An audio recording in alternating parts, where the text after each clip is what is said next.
ರಾಜ್ಯ ಸರ್ಕಾರ ಇದ್ದಕ್ಕಿದ್ದಾಗೆ ಏನು COD ತನಿಖೆಯನ್ನು ಕೊಟ್ಟಿದ್ದರು ರಣ್ಯಾರಾವ್ ಕೇಸ್ ವಿಚಾರದಲ್ಲಿ, ಗೋಲ್ಡ್ ಸ್ಮಗ್ಲಿಂಗ್ ವಿಚಾರದಲ್ಲಿ ಅವರು ವಾಪಸ್ ತಗೊಂಡಿದ್ದಾರೆ.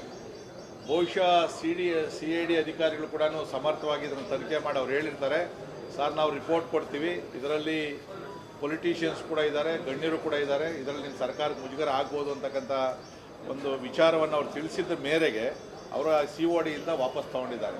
ಆದರೆ ಅವರು COD ತನಿಖೆ ವಾಪಸ್ ತೊಗೊಂಡಿರ್ಬೋದು, ಆದರೆ ಇವತ್ತು ಕೇಂದ್ರ ತನಿಖಾ ಸಂಸ್ಥೆಗಳು ತನಿಖೆಯನ್ನು ಮಾಡ್ತಾ ಇದ್ದಾರೆ. ಅದು ED ಇರ್ಬೋದು, ಇನ್ಕಮ್ ಟ್ಯಾಕ್ಸ್ ಇರ್ಬೋದು, ಮತ್ತು ರೆವಿನ್ಯೂ ಗುಪ್ತಚರ ಇಲಾಖೆ ಅವರೆಲ್ಲ ಕೂಡ ಮಾಡ್ತಾ ಇದ್ದಾರೆ. ಖಂಡಿತವಾಗಿ ಕೂಡ ಇದು ಸರ್ಕಾರಕ್ಕೆ ಮುಜುಗರವನ್ನು ತರ್ತಕ್ಕಂಥ ವಿಚಾರ. ನಿನ್ನೆ COD ತಗೊಂಡಿರ್ತಕ್ಕಂಥದ್ದು ಬಹುಶಃ COD ವರದಿ ಕೂಡ ಇರ್ತಕ್ಕಂಥ ನೈಜ ವರದಿಯನ್ನು ಕೊಡ್ತಾರೆ ಅಂತೇಳಿ ಮುಜುಗರ ಆಗ್ತದೆ ಅನ್ನೋ ದೃಷ್ಟಿಯಿಂದ ಅವರು ವಾಪಸ್ ತಗೊಂಡಿರ್ಬೋದು ಅಂತೇಳಿ ನನ್ನ ಅನಿಸಿಕೆ. ಕೇಂದ್ರ ಸಚಿವರು ಭಾಗಿಯಾಗಿದ್ದಾರೆ ಅಂತ ಸಂತೋಷ್ ಗೌಡ ಅವರು ಹೇಳ್ತಾರೆ. ನೋಡ್ರಿ, ಆಯ್ತು ತನಿಖೆ ಮಾಡ್ರಿ. ನಿನ್ನೆ ಇನ್ಯಾರೋ ಒಬ್ರು ನಮ್ಮ ST ಸೋಮಶೇಖರ್ ಹೇಳಿದ್ರು BJP ಅವರವರು ಅಂತ. ಆತನೇ BJPನ ಕಾಂಗ್ರೆಸ್ ಅರ್ಥ ಆಗ್ತಾ ಇಲ್ಲ. BJP ಅವರು ಅಂದರೆ ಅವರೇ ಯಾಕೆ ಆಗಿರಬಾರ್ದು?